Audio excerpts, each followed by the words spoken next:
शान्ताकारं भुजगशयनं पद्मनाभं सुरेशं विश्वाधारं गगनसदृशं मेघवर्णं शुभांगं लक्ष्मीकान्तं कमलनयनं योगिविधर्यानगम्यम् वन्दे विष्णुभवहरं सर्वलोकैकनाथं। बोलिए सत्यानारायण भगवान की। अथ श्री सत्यानारायण व्रत कथा प्रारंभ जायते। व्यासवाच एकदा नैमिषारण्ये ऋषयः सनकादय प्रबोधर्मुनयः सर्वेषोतं पौराणिकं खलु। ऋषयः ऊचुः व्रतेन तपसां किवां प्राप्यते वाञ्छितं फलं तत्सर्वश्रोतुमिच्छामः कथस्व महामुनि। अब जो श्री सत्यानारायण भगवान की कथा प्रारंभ हो रही है। एक बार की बात है कि नैमिषारण्य नाम का तीर्थ पर 88,000 ऋषिगणों ने पुराणों को जानने वाले श्री सूत जी से प्रश्न किया। 88,000 ऋषिगण कहने लगे कि हे सूत जी, अब इस पृथ्वी पर घोर कलयुग आ गया है और कलयुग के जितने भी प्राणी हैं सभी के सभी प्राणी पाप कर्मों को करने वाले हैं।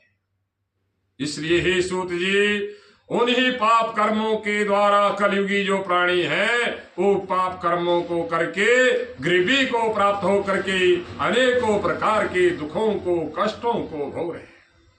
इसलिए हे सूत जी, उन गरीब प्राणियों का कल्याण किस प्रकार होगा, ऐसा कोई व्रत हो या ऐसा कोई तप हो या ऐसी कोई सूक्ष्म छोटी से छोटी पूजा बताइए जिसे कि गरीब से गरीब आदमी भी कर सके।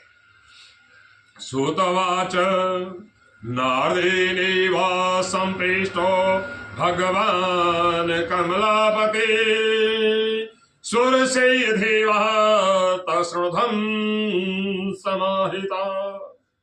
सूर्य जी कहने लगे कि हे ऋषिगणों, जैसा प्रश्न आप लोगों ने मुझसे किया है वैसा ही प्रश्न जो एक बार देव ऋषि नारद जी ने विष्णु भगवान से किया था।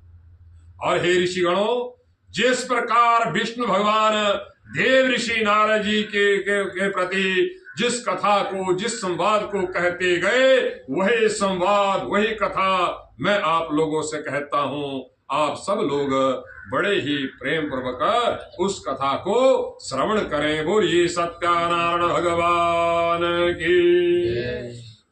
एकदा नारदो योगी पुरानुग्रह कांक्षा प्रटन विविधान लोकान मार्गलोकम उपागता। सूर्य कहने लगे कि हे ऋषिगणों, एक बार की बात है कि देव ऋषि नारद जी 14 लोकों का भ्रमण करने के लिए निकल पड़े। और देव ऋषि नारद जी जैसे जैसे 14 लोकों का भ्रमण करते हुए पृथ्वी लोक पर पहुंचे तो वहां पर क्या देखते हैं कि जो कलयुग के प्राणी हैं अनेकों प्रकार के पाप कर्मों को करने वाले हैं और उन्हीं पाप कर्मों को करके हुए गरीबी को प्राप्त होकर के दुखों को भोग रहे हैं। ऐसा देख करके देव ऋषि नारद जी अपने मन में विचार करने लगे कि अरे, ये जो कलयुग के प्राणी हैं इनका कल्याण किस प्रकार होगा, इनका उद्धार किस प्रकार होगा। ऐसा विचार करके देव ऋषि नारद जी अपने मन में विचार करने लगे। केनोपायनम च एतेषां दुःखनाशो भवेत् ध्रुवम् इति सचिन्त्यः विष्णु लोकं गतस्तदा।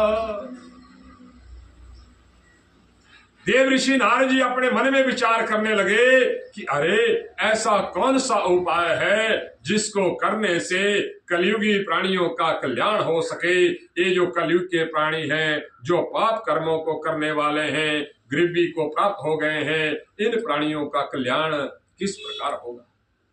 ऐसा विचार करके देव ऋषि नारद जी ने अपने मन के अंदर चारों वेदों को, 18 पुराणों को बुलाया, उनका ध्यान किया, उनमें उनका जो है उपाय ढूंढने लगे, लेकिन उन्हें कोई भी उपाय समझ में नहीं आया।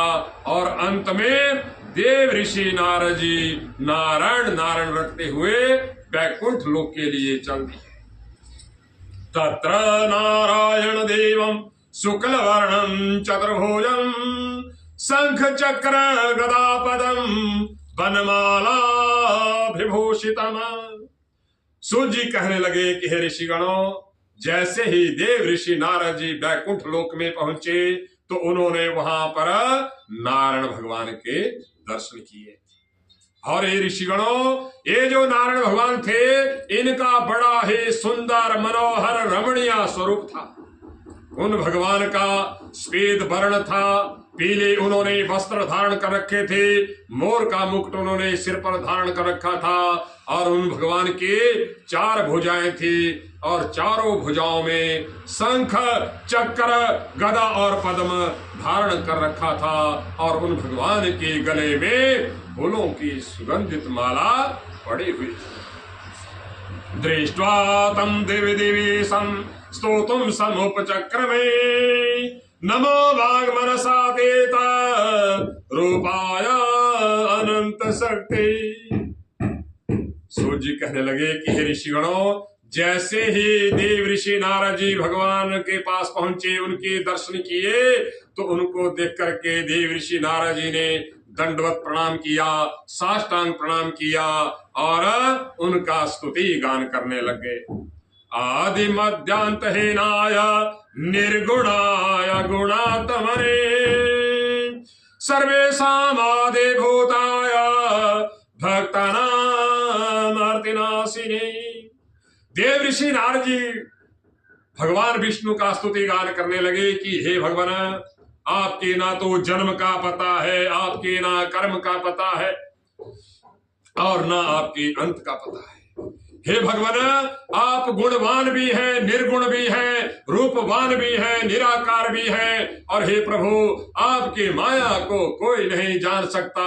इस प्रकार देव ऋषि नारद जी ने अनेकों प्रकार के मंत्रोच्चारणों के साथ नारायण भगवान का स्तुति गान किया। और ये सत्यनारायण भगवान की। श्रुत्वा स्तोत्रम ततो विष्णु नारदं प्रत्यभाषत किमर्थम आगतोऽसि त्वं किमते मनसि वर्तते। देव ऋषि नारद जी ने जब ऐसी स्तुतियां क्या करी, तो भगवान विष्णु ने जब अपनी स्तुतियां सुनी, बड़े भारी प्रसन्न हुए और कहने लगे कि हे देव ऋषि नारद, आप बिना कारण के कहीं भी आते जाते नहीं हैं।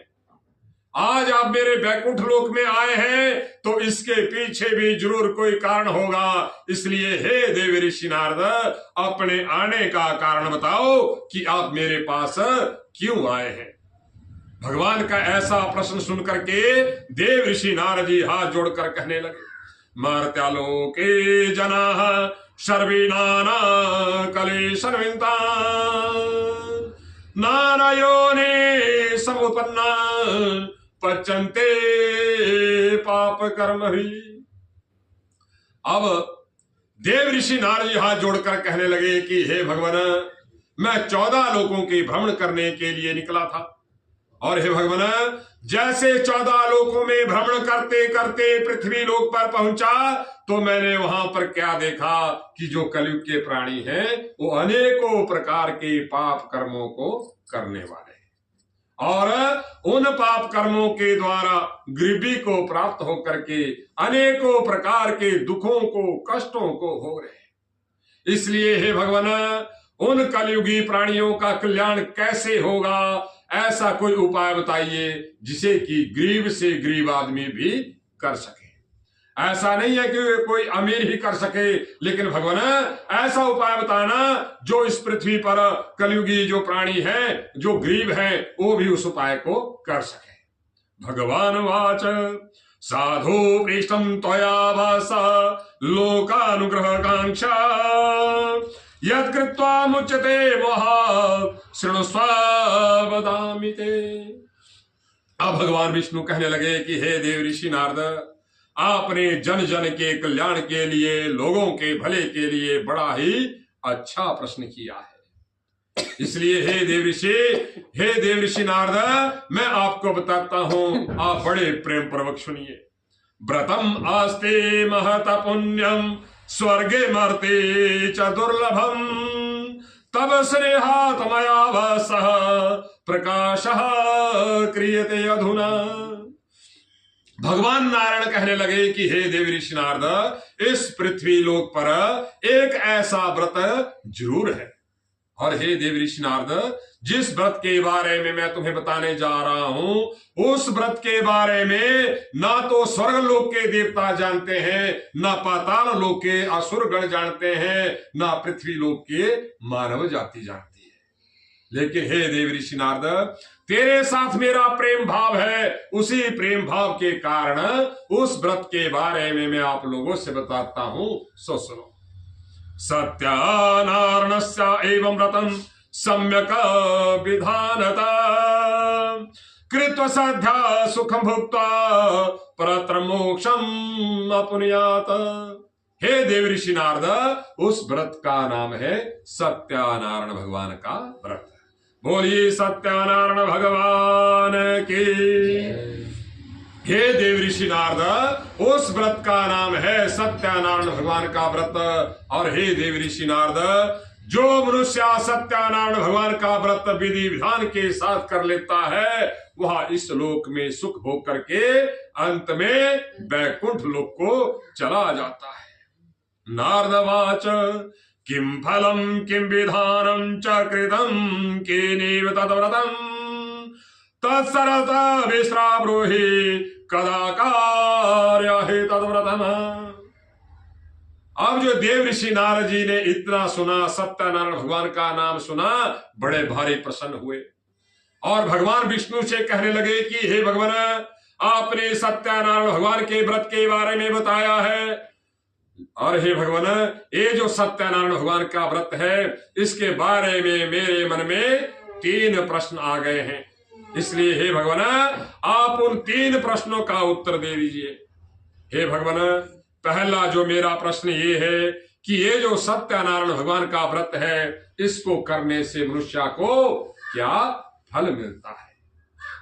हे भगवान, दूसरा प्रश्न मेरा ये है कि ये जो सत्यानारायण भगवान का व्रत है, इस व्रत को करने का क्या विधान है, कैसे यह व्रत करना चाहिए? और हे भगवान, तीसरा मेरा जो मन का प्रश्न ये है कि ये जो सत्यानारायण भगवान का व्रत है, इस व्रत को मनुष्य ने सबसे पहले किस मनुष्य ने किया था, ये जानने की मेरी इच्छा है। आप बताने का कष्ट करें। भगवान वाच दुख शोक आदि समनम धन धान्यादि प्रवर्धनम सौभाग्य संतते करम सर्वत्र विजय प्रदम।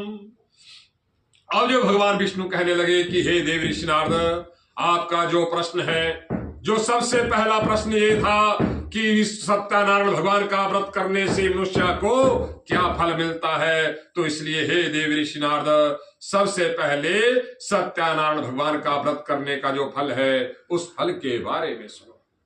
हे देव ऋषि नारद, सत्यानारायण भगवान का व्रत करने से सारे दुख मिट जाते हैं, सारे शोक नाश हो जाता है, और उस मनुष्य के घर में धन और धन्य की वृद्धि हो जाती है। और हे देव ऋषि नारद, जो स्त्रियां सत्यानारायण भगवान का व्रत करती है, उन्हें अखंड सौभाग्य की प्राप्ति हो जाती है और उन्हें अच्छे संतान की प्राप्ति होती है। इसलिए हे देव ऋषि नारद, चाहे स्त्री हो, चाहे पुरुष हो, चाहे वृद्ध हो, चाहे बच्चा ही क्यों ना हो, जो कोई भी सत्यानारायण भगवान का व्रत करता है, वह इस लोक में सुख भोग करके अंत में वैकुंठ लोक को चला जाता है। यस्मिन् कस्मिन् दिने मर्त्यो भक्ति श्रद्धा समिता। अब भगवान नारायण कहने लगे कि हे देव ऋषि नारद, दूसरा जो प्रश्न आपका था कि सत्यनारायण भगवान का व्रत का क्या विधान है, कैसे यह व्रत करना चाहिए, तो हे देव ऋषि नारद उस प्रश्न के बारे में सुनिए। हे देव ऋषि नारद, जिस दिन सत्यनारायण भगवान का व्रत करना हो उस दिन अच्छा या बुरा दिन दिखाने की जरूरत नहीं है। हे देव ऋषि नारद, जिस दिन मनुष्य का मन कर जाए उसे दिन सत्यनारायण भगवान का व्रत कर लेना चाहिए। सत्यनारायण देवम नियते चे विनिशा मुखे ब्राह्मणे बांधवा सेव सहितो धर्म तत्पर। भगवान विष्णु कहने लगे कि हे देव ऋषि नारद, जिस दिन सत्यनारायण भगवान का व्रत करना हो उस दिन प्रातः काल उठे, भगवान का पूजन करें और सत्यनारायण भगवान का व्रत कर लें। और हे देव ऋषि नारद, उस दिन सायंकाल को ब्राह्मण को अपने घर में बुलाएं और ब्राह्मण के सहयोग से सत्यनारायण भगवान का पूजन करना चाहिए। नैवेद्यम भक्ति तो दद्यात संपादम भक्ष्य उत्तमम रंबा फलम घृतम क्षीरम गोधूमस्या चूर्णकम। भगवान विष्णु कहने लगे कि हे देव ऋषि नारद, जब ब्राह्मण के सहयोग से सत्यनारायण भगवान का पूजन हो जाए तो फिर उसके पश्चात सत्यनारायण भगवान के लिए 1.25 सेर प्रसाद चढ़ाना चाहिए। और हे देव ऋषि नारद, ये जो 1.25 सेर प्रसाद है ये गेहूं का आटा, घी, शक्कर और केले के फल, इन 4 वस्तुओं से बना हुआ होना चाहिए। अभावे साले चूर्ण वा शर्करा वा गुड़स्तदा संपादम सर्वक्षाणी चेकिकृत्या निवेदित। अब भगवान विष्णु कहने लगे कि हे देव ऋषि नारद, हो सकता है किसी मनुष्य के घर में गेहूं का आटा ही ना हो।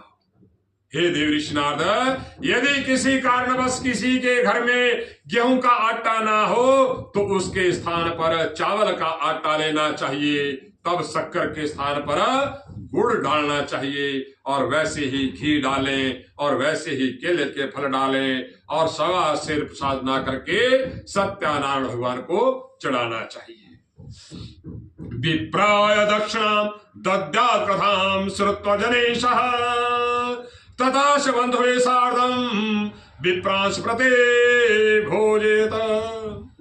अब भगवान विष्णु कहने लगे कि हे देव ऋषि नारद, जब सत्यनारायण भगवान को 1.25 सेर प्रसाद चढ़ा दिया जाए उसके पश्चात ब्राह्मण के मुखारविंद से सत्यनारायण भगवान की कथा का जो महात्म्य है वह महात्म्य श्रवण करना चाहिए और फिर ब्राह्मण को अपने घर में भोजन कराएं, ब्राह्मण को दक्षिणा दें और सभी लोग सत्यनारायण भगवान का कीर्तन करते रहे। प्रसादम भक्षेत भक्त्या नृत्य गीतादिकम चरेत तथा स्वगृहम गच्छेत सत्यनारायण स्मरण। भगवान विष्णु कहने लगे कि हे देव ऋषि नारद, जैसे ही सत्यनारायण भगवान का कीर्तन भी संपन्न हो जाए उसके पश्चात सभी लोग सत्यनारायण भगवान का प्रसाद ग्रहण करें और सभी लोग सत्यनारायण भगवान के नाम की महिमा गा गा करके अपने अपने घर को चले जाएं। एवं कृते मनुष्याणां वांछा सिद्धि भवे ध्रुवम् विशेषतः कलियुगे लघुपायस्ते भूतले। सूर्य जी कहने लगे कि हे ऋषिगणों, विशेष करके कलयुग में सत्यनारायण भगवान के जो व्रत है, सत्यनारायण भगवान की जो कथा है, यही फल देने वाली है, अन्यथा और कुछ भी नहीं है। बोलिए सत्यनारायण भगवान की।